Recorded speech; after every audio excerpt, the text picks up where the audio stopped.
তোফাজ্জল অপ্রস্তুত হয়ে গেলেন। ধ্রুব মনে মনে হাসে। তোফাজ্জল আর চোখে ধ্রুবকে দেখলেও দ্রুত এমন একটা ভাব করলো যেন জীবনেও ধ্রুব এমন আজব কথা শোনেনি। তোফাজ্জল গলা পরিষ্কার করে উত্তর দিলেন, না, বাড়ির অতিথি। কথাটা বলে আবার হাঁটা ধরে। ধ্রুব তোফাজ্জলকে পাশাপাশি হাঁটার সময় একদম জামাই শ্বশুর লাগছিল। শহরে জামাই আর গ্রাম্য গম্ভীর শ্বশুর দারুণ মানিয়েছিল ওদের। তাই বোধহয় ওরা বাজারে যেতে যেতেই কয়েকবার একই প্রশ্নের সম্মুখীন হয়েছে। ধ্রুব তো এতে ভীষণ মজা নিচ্ছে, অথচ মুখ করে রেখেছে চূড়ান্ত গম্ভীর আর নিষ্পাপ। তোফাজ্জল এসব বারবার দেখে অস্বস্তিতে কাঠ হয়ে গেলেন। কিছুটা গম্ভীরভাবে ধ্রুবকে বললেন, একটু দূরে থেকে হাঁটো আমার থেকে। ধ্রুব না বোঝার ভান করে বলল, কেন আঙ্কেল? তোফাজ্জল জবাব দিলেন না, বরং নিজেই ধ্রুবকে ফেলে আগে আগে হাঁটা ধরে। ধ্রুব পেছন পেছন হাঁটছে আর তার ঠোঁটে অদ্ভুত মস্কারা খেলা করছে। ফেরার পথে ধ্রুব নিজের থেকেই তোফাজ্জলের হাতে থাকা সব বাজারের ব্যাগ নিয়ে নিল নিজের হাতে। তোফাজ্জল মানা করতে চাইলেন, তখনই ধ্রুব বলে ফেলল, সমস্যা নেই আঙ্কেল, আপনি বয়স্ক লোক হয়ে এসব ক্যারি করার দরকার নেই, আমি সাহায্য করি না। তোফাজ্জল আর না করলেন না। ধ্রুব ইতিমধ্যেই তোফাজ্জলের মনে কিছুটা জয় করে ফেলেছে। উনি বারবার ধ্রুবকে দেখছিলেন, ছেলেটা এত ভালো। ধ্রুব যখন বাজার করে বাড়ি ঢুকেছে, তোফাজ্জল তখন গোসল করতে পুকুরে নেমেছেন। ধ্রুব বাজার নিয়ে ডাকলো বাড়ির বাইরে। আন্টি, বাজার। ফাহিমা আসার আগেই চোখে পড়লো অদিতিকে। তার মাথায় ঘোমটা টানা, চোখটা অদ্ভুতভাবে শান্ত আজ। ধ্রুবর দিকে অদিতি সেভাবেই চেয়ে এগিয়ে এলো। ধ্রুব অদিতির ওই চোখ দেখে অনেক কিছুই বুঝে গেল। ধ্রুব অদিতির দিকে চেয়ে ভীষণ স্বাভাবিকভাবে ওর দিকে ব্যাগ এগিয়ে দিল। অদিতি ব্যাগ নিল না, বরং চাপা গলায় এটুকুই বলে উঠল, আমার বিয়েতে আপনার আনন্দ দেখে ভালো লাগছে আমার। ধ্রুব চোখ তুলে দেখল অদিতিকে। ওর চোখের ভাষা অদিতি বুঝে না। অদিতি চিন্তিত ভঙ্গিতে বলল, কি চাইছেন, কি করছেন খোদা আপনি ছাড়া কেউই ভালো জানে না। ধ্রুব উত্তরে নিজেও চাপা গলায় ধিমে আওয়াজে বলল, কিচ্ছু চাইবো না যদি এক্ষুনি তুমি আমার প্রপোজের জবাব দিয়ে দাও। সময় আছে এখনো অদিতি, আমার এসব কিচ্ছু করার দরকার ছিল না। তুমি আমাকে ঘোরাচ্ছ নিজের পেছনে, আর আমি ধ্রুব ঘুরছিও। গড! অদিতি কিছু বলবে তার আগে ফাহিমা চলে হাত মুছতে মুছতে উঠোনে এলেন। ফাহিমাকে দেখে অদিতি দ্রুত বাজারের ব্যাগ ধ্রুবর হাত থেকে নিয়ে ঘরে গেল। ধ্রুব ফাহিমাকে দেখিয়ে দেখিয়ে কপালের ঘাম মুছল। ফাহিমা সেটা দেখে বললেন, বাবা বিশ্রাম নাও, ঘরে গিয়ে অনেক করেছো তুমি। ধ্রুব নম্রভাবে হাসলো, উত্তর দিল, নো প্রবলেম আন্টি। ফাহিমা ধ্রুবর এমন দায়িত্ববোধ দেখে হঠাৎ ভেবে বললেন, বিয়ে করেছো তুমি? ধ্রুব বুঝলো প্ল্যান লাইন মতোই আছে। ও লাজুক গলায় মাথার পেছনটা চুলকে নত মুখে উত্তর দিল, মন মতো পাত্রী পাইনি আন্টি, পেলে করে ফেলার ইচ্ছে আছে। ফাহিমা এবার মশকরা করেই বলল, খোঁজ দিই আমরা তোমার জন্য পাত্রী। এই গ্রামে অনেক ভালো মেয়ে আছে, কিন্তু ধ্রুব। ধ্রুব লাজুক ভাব ফুটিয়ে তোলার চেষ্টা করে উত্তর দিল, আপনারা যা ভালো মনে করেন। ফাহিমা ধ্রুবর অভিনয়ের লজ্জা দেখে হেসে ফেলে। ধ্রুব পাশ কাটিয়ে দ্রুত ঘরে চলে গেল। রুমে গিয়ে কল লাগালো ইমনকে। ওপাশে ইমন কল ধরলে ধ্রুব উঠেই রাম ধমক দিল, শালা কি বুদ্ধি দিছ সেগুলা! অ্যাক্টিং অনেক লেম হয়ে যাচ্ছে ইমন, আমি পারবো না এইসব, অন্য আইডিয়া দে। ইমন তখন খাচ্ছিল। ও খাবারের লোকমা হাতে তুলে আবার ফেলে দিল। মূর্তি দ্রুত বলে ওঠে, আমার ভাই ঠান্ডা হ, এছাড়ার উপায় নেই। তুই আমার কথা মতো কাজ করে একবার দেখ না, তারপর অদিতি তোরই গ্যারান্টি। ধ্রুব চোখ ছোট ছোট করে তাকালো, বলল, যদি তোর এই আজগুবি প্ল্যান ঠিকঠাক কাজে না লাগে, তোরে আমি খাইছি। ইমন হেসে আত্মবিশ্বাসী গলায় বলল, করবে বাপ করবে, তুই জাস্ট আমি যা বলছি ঠিকঠাক করেছে। সন্ধ্যা থেকে অদিতির ঘরে সাজসজ্জা চলছে। ছেলেপক্ষের জন্য নতুন কাপড়, মিষ্টি আর খাবারের আয়োজন চলছে। অদিতির মা ব্যস্ততায় শ্বাস ফেলারও সময়টুকু পাচ্ছেন না। আর অদিতি, সে চুপচাপ তার মুখ থমথমে খোলা জানলার পাশে দাঁড়িয়ে গাছে দুলতে থাকা পাতাগুলোর দিকে তাকিয়ে আছে। মনে এক অদ্ভুত শূন্যতা। ধ্রুবকে অত্যন্ত স্বাভাবিক লাগছে, বরং মনে হচ্ছিল ধ্রুব নিজে এই বিয়েটা নিয়ে ভীষণ আনন্দিত। অদিতির মুখটা থমথম হয়ে এলো। হবে নাই বা কেন, আনন্দিত, একসময় যে ছেলে অদিতির সঙ্গে সামান্য কথা বলার জন্য মরিয়া হয়েছিল, তাকে অদিতি পরিবারের দোহাই দিয়ে পাত্তা দেয়নি। ধ্রুব অদিতিকে ছেড়ে দিলেও আজ অদিতি অবাক হবে না। অদিতিদের সঙ্গে তো এমনই হওয়া উচিত।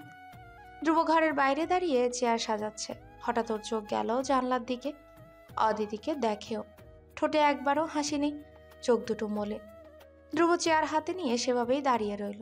বিড়বিড় করে বলে গেল, তোমার চোখ আমাকে ভালোবাসে ঠিকই, কিন্তু তোমার ঠোঁট আমার সঙ্গে বারবার বেইমানি করে কেন অদিতি? ধ্রুব অদিতির দিকে তাকিয়েছিল। অদিতির এলোমেলো দৃষ্টি হঠাৎ করেই ধ্রুবর চোখে আটকে গেল। অদিতি সোজা হয়ে দাঁড়িয়ে মলিন হাসে। ধ্রুব চোখ নামিয়ে ছোট করে শ্বাস ফেলে ভেতরে চলে গেল। অদিতি কিছুটা অবাক হয়ে গেল। ধ্রুব কি ওকে পাশ কাটিয়ে এড়িয়ে গেল এইমাত্র? রাত হতেই গোটা গ্রাম হয়ে গেল জমজমাট। তোফাজ্জেল হায়াতের উঠোনে মানুষের ভিড়, আলো ঝলমল করছে। কিন্তু অদিতি নিজের ঘরে সাদা চাদরের উপর বসে আছে। তার চোখ ফোলা, মুখ শুকনো। বারবার মনে পড়ছে ধ্রুবর সেই গম্ভীর মুখ, সেই নিরাসক্ত গলা। এদিকে ধ্রুব খাবারের তদারকি করছিল। তোফাজ্জল সারাদিন ধ্রুবর কাজ দেখে যার পরনাই খুশি, কিন্তু মুখে সেটা প্রকাশ করলেন না। তিনি ধ্রুবর কাছে এগিয়ে গেলেন। ধ্রুব ওনাকে দেখে বাড়িয়ে বললেন, আঙ্কেল, মশলাপাতি কম হয়েছিল, আমি এক্সট্রা আনিয়ে রেখে দিয়েছি। আর চিকেন এক্সট্রা লেগেছে, ওগুলো আনতে পাঠিয়েছি বাজারে। তোফাজ্জল ভ্রুকুচকে তাকিয়ে রইল ধ্রুবর দিকে। ধ্রুব বাজারের এক্সট্রা ফর্দ এগিয়ে দিল ওনার দিকে। তোফাজ্জল সেটা হাতে নিয়ে একবার দেখে আবারও ভাঁজ করে পাঞ্জাবির পকেটে রেখে দিল। ধ্রুব আরও কিছু বলবে তার আগে তোফাজ্জল শান্ত গলায় জিজ্ঞেস করে বসেন, তুমি আমাদের জন্য এসব কেন করছো? কি উদ্দেশ্য? ধ্রুব থেমে গেল। কি বলবে এখন? ওর মন বেপরাও হয়ে গেল। হঠাৎ বলতে চাইলো নিজের আসল উদ্দেশ্য, কিন্তু বলতে পারে না এবারেও। ও মাথাটা নিচু করে ফেলে, দোনামোনা করে বলে, নিজের শান্তির জন্যই করছি আমি। আপনাদের আমার অনেক আপন মনে হচ্ছিল, তাই করছি। এর অন্য কোনো উদ্দেশ্য নেই। তোফাজ্জল এবার কিছুটা গলে গেলেন।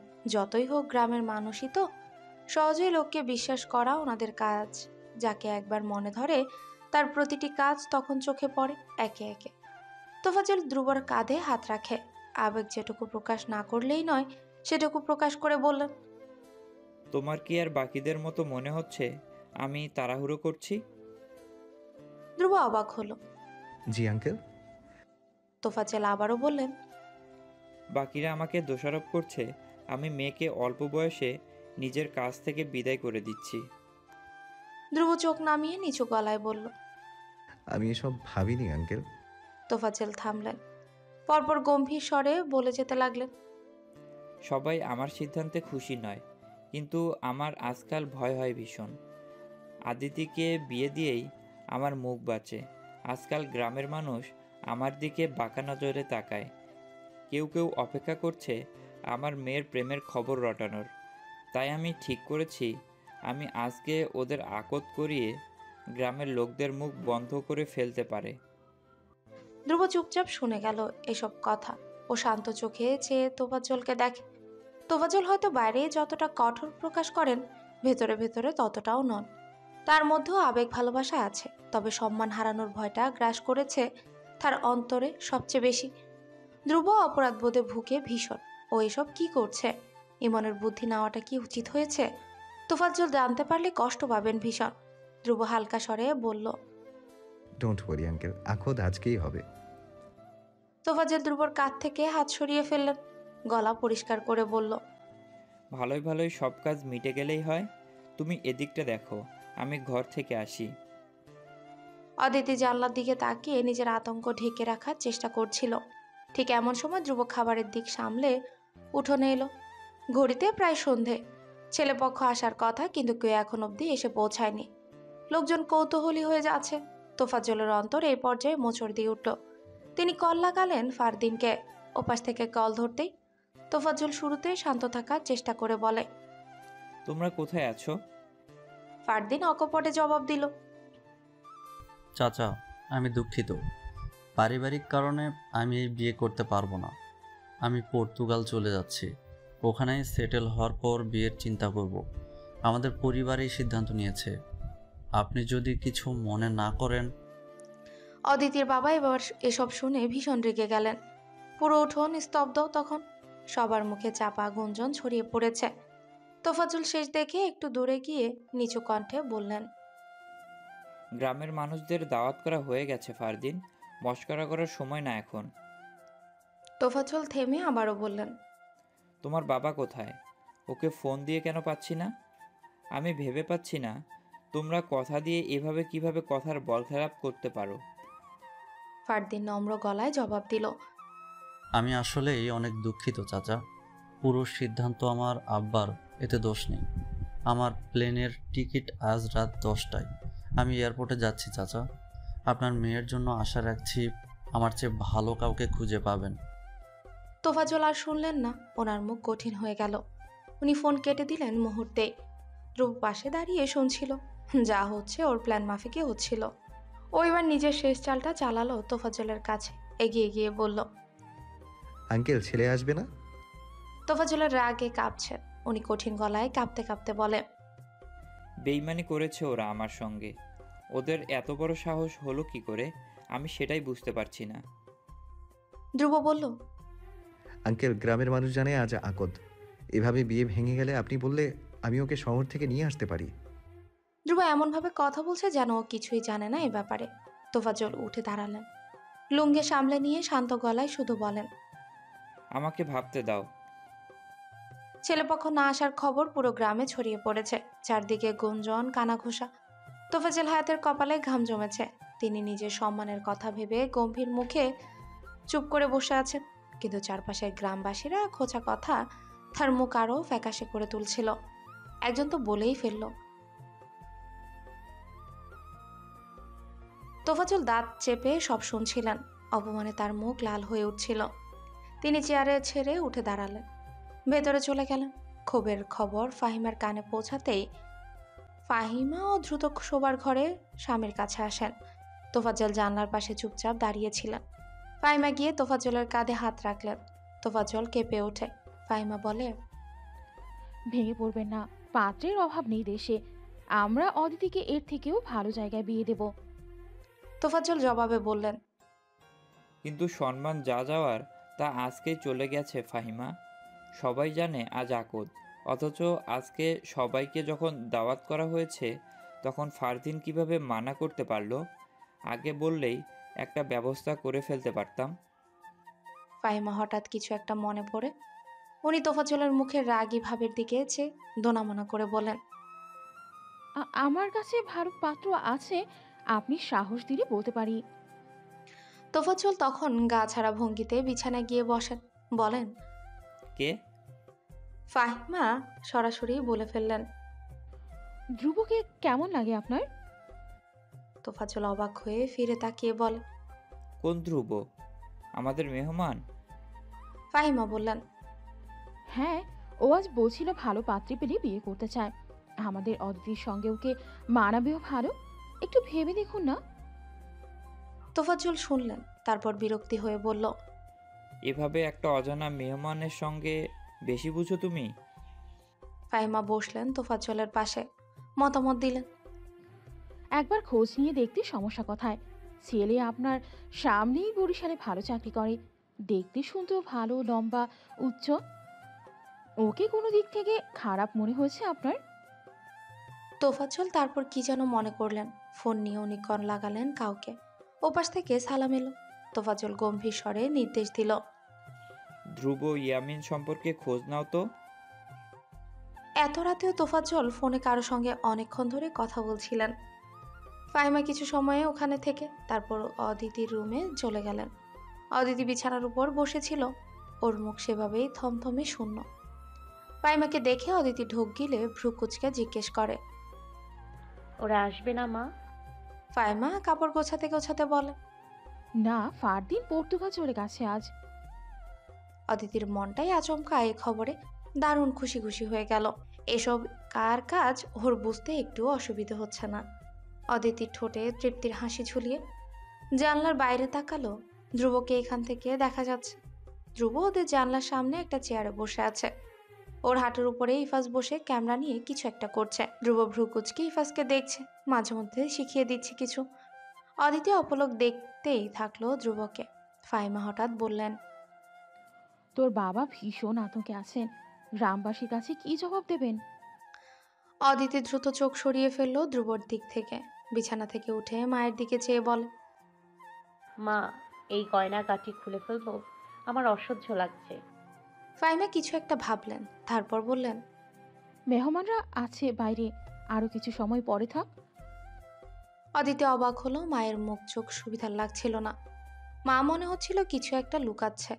এখন এগুলো পরে রাখার মানে কি? তবু অদিতি বরাবরই বাধ্যগত মেয়ে, ও সেভাবে এই গয়না শাড়ি পরে থাকলো। ফাহিমা কাপড় ভাঁজ করে সেগুলো হাতে নিয়ে তোফাজ্জলের রুমে ঢুকে। তোফাজ্জল সবে ফোনটা কেটেছে। উনি বিছানার উপর বসে আছেন, কিছু একটা ভাবছেন যেন। ফাহিমা শুকনো ঢোক গিলে ওনার পাশে বসলেন, কাঁধে হাত রেখে জিজ্ঞেস করলেন, খবর পেলেন? তোফাজ্জল উঠে দাঁড়ালেন, পেছনে ঘুরে গরু গম্ভীর গলা একটু বললেন সেরফ। গ্রামবাসীদের চলে যাওয়া দরকার। ফাহিমা উঠে দাঁড়ালেন, বিস্মিত হয়ে বলল, কি খবর আগে সেটা তো বলুন। ধ্রুব সম্পর্কে কি বলেছে ওরা? তোফাজ্জল উত্তর দিল না। পাঞ্জাবি ঠিক করে বাইরে বেরিয়ে এলেন। ফাহিমা দাঁড়িয়ে রইল সেভাবে। ধ্রুব তোফাজ্জলকে দেখে ইফাজকে রেখে উঠে দাঁড়ালো। ওর ভ্রু কুচকানো। তোফাজ্জলকে দেখে সুবিধার লাগছিল না। তোফাজ্জল সবার দিকে চেয়ে পুরনো স্বরে ফিরে ভাব গম্ভীর কণ্ঠে বললেন, খাওয়া দাওয়া শেষ হলে আপনারা এবার বাড়ি গিয়ে বিশ্রাম নিন। মেহমানদের মধ্যে এটা শুনে কিছুটা শোরগোল পড়ে গেল হঠাৎ। তোফাজ্জল সেটা দেখে বলে, আমার মেয়ের পড়াশোনা শেষ হয়নি, তাই আমি নিজেই এই বিয়ে মানা করে দিয়েছি। আমার মেয়ে রাজি না এই বিয়েতে। আমার মেয়ের ইচ্ছাই আমার ইচ্ছা। কথাগুলো শুনে ধ্রুব আহাম্মকের ন্যায় তোফাজ্জলের দিকে তাকিয়ে রইল। উনি কবে থেকে সন্তানদের ইচ্ছা অনিচ্ছার মূল্য দেওয়া শুরু করেছেন? আজ কেন যেন তোফাজ্জলকে দেখে স্বাভাবিক লাগছিল না। অদিতি ঘর থেকে এসব কথা শুনে খুশিতে মুখে হাত চাপ দিয়ে খাটে বসে পড়ে। ওর চোখে জল জমে গেছে রীতিমতো। তোফাজ্জলের এমন কথা ওর নিজেরই বিশ্বাস হচ্ছে না। ধ্রুব ভ্রু কুচকে আছে এখনো। ওর এসব কাণ্ড বিশ্বাসযোগ্য লাগছে না মোটেও। তোফাজ্জল নিজের সন্তানদের ইচ্ছাকে এত দাম দেন না, অথচ গ্রামবাসীকে এভাবে বললেন যেন উনি একজন আদর্শ বাপ। শেষমেশ মেহমানেরা চলে গেলেন সবাই। তোফাজ্জল ইফাজকে ধ্রুবর কাছ থেকে টেনে নিয়ে ঘরে ঢুকে ঘরের খিল দিলেন। ধ্রুব বাইরেই দাঁড়িয়ে রইল তখনও। ঘরে ঢুকে ধ্রুব সোজা ইমনকে কল দিলেন। ইমন সবে বাইরে থেকে ফিরে নিজের ঘরে ঢুকছিল। ধ্রুবর কল পেয়ে ফোন লাউড স্পিকারে দিয়ে ও শার্ট খুলতে খুলতে বলল, কিরে, ঘটনা কদ্দূর? ধ্রুব কিছুটা সান্ত্বনা নিয়ে বলল, ডোন্ট নো। আমার অদিতির বাবাকে সুবিধা লাগছে না। ইমন গা থেকে টি শার্ট খুলতে খুলতে অবাক হয়ে বলল। ওই ব্যাটাকে তোর অ্যাক্টিং ধরে ফেললো নাকি? ধ্রুব কোমরে হাত দিয়ে ভাবুক গলায় বলে গেল, জানি না, আমার সন্দেহ হচ্ছে, মনে হচ্ছে উনি ভেতরে ভেতরে তালগোল কিছু একটা পাকাচ্ছেন। ইমন এবার হেসে এসে বলল, তোর শ্বশুর তো তোর মতো ক্রিমিনাল মাইন্ডের। জমবে ভালো তোদের। ধ্রুব ভ্রু কুচকালো, চূড়ান্ত বিরক্ত হয়ে বলল, হয়েছে মজা করা, এখন আমাকে আইডিয়া দে, কি করব এখন?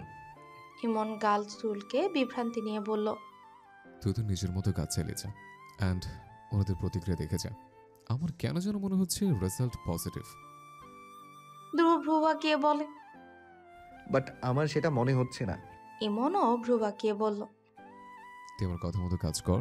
এটা তো মাত্র ডোজ নাম্বার 1 দিলে, বাকিগুলো ধীরে ধীরে সময় মতো দিয়ে দিবে।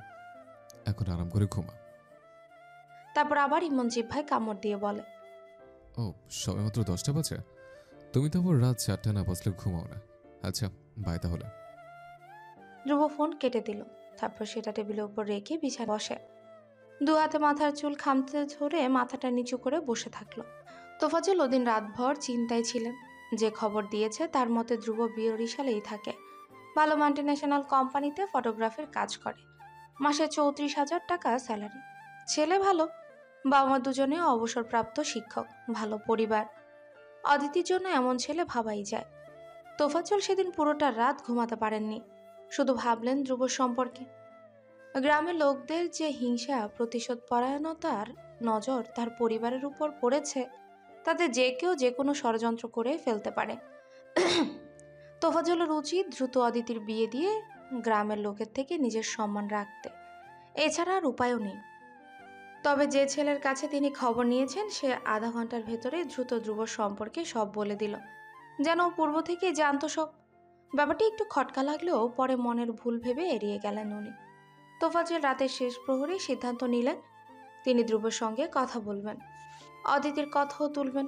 ধ্রুব যদি ভালো ছেলে হয় তাহলে তার ভদ্র শান্তশিষ্ট মেয়ে অদিতির জন্য মন্দ হবে না। সকালে আগের মতোই ধ্রুব সকাল সকাল উঠল। ঘড়ির কাঁটায় তখন সবে 8টা। ধ্রুব খেতে বসেছে, পাশেই তোফাজ্জল বসা। তোফাজ্জল গাঢ় চোখে তাকেই নজর রাখছেন। ধ্রুব ফাইমার সঙ্গে মন খুলে গল্প করছেন, ইফাজের সঙ্গেও টুকটাক কথা বলছে। তোফাজ্জল ওই দিন সারাদিন ধ্রুবকে নিজের চোখে দেখলেন। তার চলাফেরা, কথাবার্তার ধরন, গ্রামের লোকদের সঙ্গে ব্যবহার সবকিছুই দেখলেন। এসব দেখে তিনি এক পর্যায়ে সন্তুষ্ট হলেন এবং সিদ্ধান্ত নিলেন ধ্রুব অদিতির জন্য উপযুক্ত। পরের দিন সকালে তোফাজ্জল ঘুম থেকে উঠে ধ্রুবর বাংলোর সামনে গিয়ে দাঁড়ান। ধ্রুব তখন রুমে ফোনেই মনের সঙ্গে কথা বলছিল। তোফাজ্জল ঘরের বাইরে পায়চারি করতে করতে ভাবছেন ধ্রুবর সামনে কথাটা কিভাবে তুলবেন। ফাইমা কাপড় মেলে দিতে দিতে উঠোনে স্বামীকে উসখুস করতে দেখে এগিয়ে ওনার পাশে এসে দাঁড়ান। ওনার দ্বিধা দূর করার জন্য বললেন, এত কি ভাবছেন, বলে ফেলুন। মেয়ের জন্য ভালো পাত্র পেলে আমাদের ইগো সরিয়ে বলতে দোষ কি? তোফাজ্জল ফাইমার দিকে তাকিয়ে কিছুটা অন্যমনস্কভাবেই বললেন, ধ্রুবকে কি আমরা নিজেদের ভুল ভেবে নিচ্ছি না তো? ও যদি... ফাইমা তার কথা থামিয়ে বললেন, অমন কিছুই না, আপনি চান কথা বলুন, আপনার বিচার কখনো ভুল হয় না। তোফাজ্জল ফাইমার কথোপকথন দূর থেকে শুনে ইফাজ এক দৌড়ে অদিতির ঘরে গেল। অদিতি তখন নিজের বিছানা গোছাচ্ছিল। ইফাজ গিয়ে বিছানার উপর লাফিয়ে পড়ে।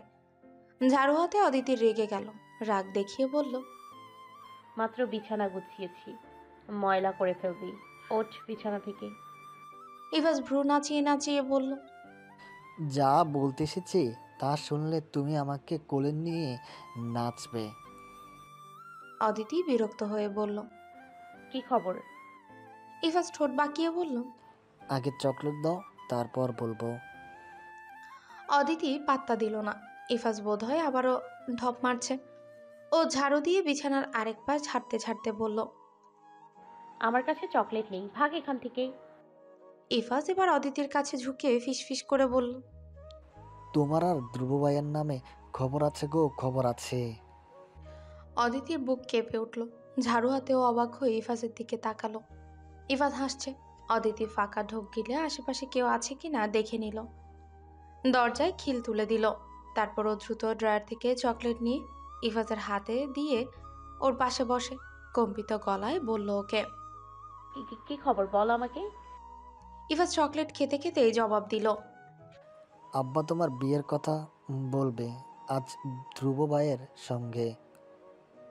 আমি শুনেছি আব্বা আমার কাছ থেকে তোমার নাম ধ্রুব ভাইয়ের কাছে প্রস্তাব রাখবেন। অদিতির সমস্ত রুহ যেন এই কথা শুনে মুহূর্তে কেঁপে খান খান হয়ে গেল। ও শটান দাঁড়িয়ে গেল, চোখ বড় বড় করে তাকালো ইফাজের দিকে। অবিশ্বাস্য গলায় বলল, তুই ফাজলামো করছিস? ইফাজ হেসে হেসে বলল, ফাজলামো না, যা শুনেছি তাই বলেছি। বিশ্বাস করলে করো, না করলে নাই। অদিতি থম হয়ে দাঁড়িয়ে রইল। ইফাজের কথা শুনে মনে হচ্ছে না ও মিথ্যে বলছে। অদিতিকে রোবটের মতো দাঁড়িয়ে থাকতে দেখে ইফাজ হেসে বিছানার উপরে উঠে অদিতির গলা জড়িয়ে ধরে বলে, ধ্রুব ভাইকে আমার হেব্বি লাগে। তোমার সঙ্গে বিয়ে হলে আমি এখন থেকে ধ্রুব ভাইকে দুলাভাই বলে ডাকবো, একাকি ডাকতে হবে না। অদিতি ভ্রু কুচকানো গলায় কাপা গলায় বলে, একা কি দুলাভাই মানে? ইফাজ অদিতি ছেড়ে দিয়ে হতাশ গলায় ঠোঁট উল্টে বলে, ধ্রুব ভাই আমাকে ক্যামেরা দিয়ে শর্ত দিয়েছেন যেন আমি তাকে একা পেলে দুলাভাই বলে ডাকি, আর কাউকে যেন দুলাভাই না ডাকি। অদিতি ভ্রু কুচকে চেয়ে রইল ইফাজের দিকে। পরপর শব্দ করে হেসে ফেলে। অদিতি ইফাজকে কোলে নিয়ে বলে, ক্যামেরা একেবারে দিয়ে দিয়েছে? ইফাজ কোল থেকে নামার জন্য ছটফট করতে করতে উত্তর দিল, হ্যাঁ, সঙ্গে ফিল্ম দিয়েছে এতগুলা। অদিতি হেসে হেসে ইফাজের গালে চুমু খেল। ইফাজ লজ্জা পেয়ে গেল। যেন ও কোল থেকে নেমে এক দৌড়ে বাইরে চলে গেল। অদিতি এবার বুকে হাত চেপে জোরে জোরে শ্বাস ফেলতে লাগলো। ওর সারা শরীর কাঁপছে রীতিমতো। কি শুনছে এগুলো? অদিতি সোজা দৌড়ে জানলার কাছে গিয়ে দাঁড়ালো। কান পেতে শোনার চেষ্টা করলো বাবা মায়ের কথা। হঠাৎ তোফাজ্জল ফাহিমার কথার মধ্যে বাড়িতে এসে ঢুকলো সেদিনের বিচারে সেই ছেলেটা, নাম সুমন। উঠোনের সামনে থেকেই ডাকলো, চাচা আসেন বাড়িতে। তোফাজ্জল কথার মধ্যে ভ্রু কুচকালেন, সদর গেটের দিকে তাকালেন ফিরে। ফাহিমা মানুষ দেখে আঁচল দিয়ে মাথা ঢেকে ঘরের ভেতর ঢুকে গেল। সুমনের হাতে ব্যাগ। সে এগিয়ে গিয়ে মুখোমুখি দাঁড়ালো তোফাজ্জলের। তোফাজ্জল ভ্রু কুচকে তার দিকে তাকালেন। সুমন হেসে বলল, আপনার বিচারে আমি গ্রাম থেকে চলে যাচ্ছি চাচা, তবে যাওয়ার আগে কিছু জানিয়ে যেতে চাই। তোফাজ্জল বললেন, পরে জানিও, আমি এখন ব্যস্ত। তোফাজ্জলের কথা বলে ধ্রুবর ঘরে ঢুকবেন তার আগে সুমন বলল, আপনার ঘরে যে আপনি এক চরিত্রহীনকে জায়গা দিয়েছেন সেটা গ্রামবাসীকে জানিয়ে দিয়ে এলাম চাচা। তোফাজ্জল থেমে গেলেন মুহূর্তে, ভ্রু কোচকান। সুমনের দিকে ফিরে বলল, মানে? সুমন তোফাজ্জলের বিস্মিত মুখের দিকে চেয়ে বিশ্রী হাসে। মুখ এগিয়ে আনলো ওনার দিকে, হাসি ঠোঁটে ঝুলিয়ে রেখেই বলল, এই যে আপনি ধ্রুব ইয়ামিন নামক একজন বরিশালের লোক নিজের ঘরে জায়গা দিয়েছেন, সে আসলে ঢাকার খাদ্যমন্ত্রীর বজ্জাত উগ্র চরিত্রহীন ছেলে। গ্রামে এসেছে গ্রামের মেয়েদের গোপনে ফুসলানোর জন্য। আপনি গ্রামের প্রধান হয়ে সেই ছেলেকে নিজেরই বাড়িতে জায়গা দিয়েছেন। আপনার যুবতী মেয়ে কি আদৌ প্রেম করছে না তার সঙ্গে, তার কি গ্যারান্টি? আর আপনি যে ইচ্ছে করে গ্রামের বাকি মেয়েদের বিপদে ফেলছেন না, তারই বা কি গ্যারান্টি?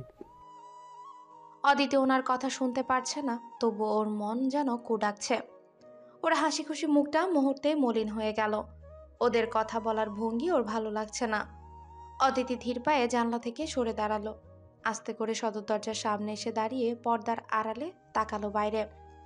তোফাজ্জল রেগে তাকালেন সুমনের দিকে, বললেন, আমার সঙ্গে বেয়াদবি আমি বরদাস্ত করব না সুমন। কি প্রমাণ আছে তোমার কাছে? আমি খবর নিয়েছি, ধ্রুব ভালো ছেলে। সুমন হাসলো কথাগুলো শুনে। ওর ফোন দিয়ে তোফাজ্জলকে একটা একটা করে ছবি দেখালো। তোফাজ্জল দেখলেন ধ্রুব একটা নীল শাড়ি পরা মেয়েকে জড়িয়ে ধরে আছে, যার মুখ দেখা যাচ্ছে না, শুধু পেছনের দিকটাই দেখা যাচ্ছে।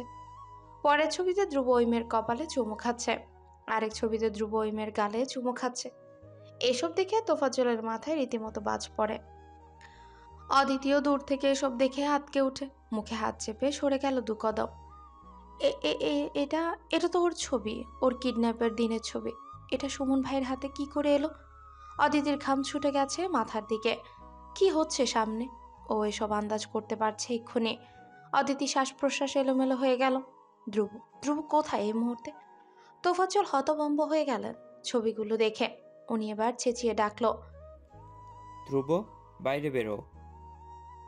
ধ্রুব রুমে ইমনের সঙ্গে কথা বলছিল। তোফাজ্জলের হাঁক ডাক শুনে ও দ্রুত ফোন কেটে ভদ্র ছেলের মতো শার্ট ঠিকঠাক করে বেরিয়ে এলো বাইরে। তোফাজ্জলের পাশে সুমনকে বিশ্রী হাসি হাসতে দেখে ধ্রুব ভ্রু কুচকে তাকালো তোফাজ্জলে। সুমনের ফোন নিয়ে ধ্রুব সামনে দাঁড়ান তোফাজ্জল। শুরুতেই জিজ্ঞেস করলো, তুমি কোথায় থাকো? ধ্রুব থমকালো। এই ধরনের প্রশ্ন এখন হুটখাট করার মতো তো নয়। ধ্রুব চুপ করে আছে দেখে তোফাজ্জল রেগে গেলেন, বললেন, কোথায় থাকো তুমি? আমার বাড়িতে কি উদ্দেশ্যে এসেছো? ধ্রুব মাথা বাঁকিয়ে দূরে অদিতির হতবম্ব ভয়ার্ত চোখের দিকে তাকালো। অদিতির চোখ মুখ ছিল চূড়ান্ত ভয়ার্ত। ও ধ্রুবর দিকে চেয়ে শুকনো ঢোক গিলে চোখ নামিয়ে ফেলে। ধ্রুব বুঝতে পারলো ও ধরা পড়ে গেছে। ও শান্ত চোখে তোফাজ্জলের দিকে তাকালো। কণ্ঠটা বোধহয় একটু কাঁপলো। ও বলল, আমি ঢাকায় থাকি। তোফাজ্জল এবার যেন রেগে ফেটে পড়লেন, বললেন, ঢাকায় থাকো? ঢাকার মন্ত্রী বাপের বজ্জাত উগ্র একটা ছেলে এই গ্রামে ফষ্টি নষ্টি করার জন্য এসেছো? এর বাইরে আর কিছু বলার আছে তোমার? ধ্রুব রাগলো ভেতরে ভেতরে। আজ অব্দি কেউ ওর সঙ্গে এতটা গলা উঁচু করে চিৎকার করে কথা বলার সাহস পায়নি। ধ্রুব দেয়নি কাউকে সেই সাহসটুকু। অথচ তোফাজ্জল ওকে যা তা গলায় বলে যাচ্ছেন। ধ্রুব রাগ নিয়ন্ত্রণ করে শান্ত গলায় বলল, আমি এমন ছেলে নই আঙ্কেল। আমার মিথ্যে বলার কারণ ছিল। আপনি শান্ত হন, আমি এক্সপ্লেন করব আপনাকে। তোফাজ্জল শুনলেনই না ধ্রুব কি বলল। উনি রেগে বললেন, কি এক্সপ্লেন করবে তুমি এসব? বলেই সুমনের থেকে ফোন নিয়ে ধ্রুবকে ছবিগুলো দেখালেন। ধ্রুব ছবিগুলো দেখে ওর চোখ বড় বড় হয়ে গেল। এটা তো ওর আর অদিতির ছবি। ও আহাম্মকের মতো দ্রুত মাথা তুলে দূরে অদিতির দিকে তাকালো। অদিতির চোখ টলমলে। অদিতি জানে এখানে কেটে ফেলে দিলেও এই মেয়েটা যে অদিতি সেটা ও স্বীকার করবে না।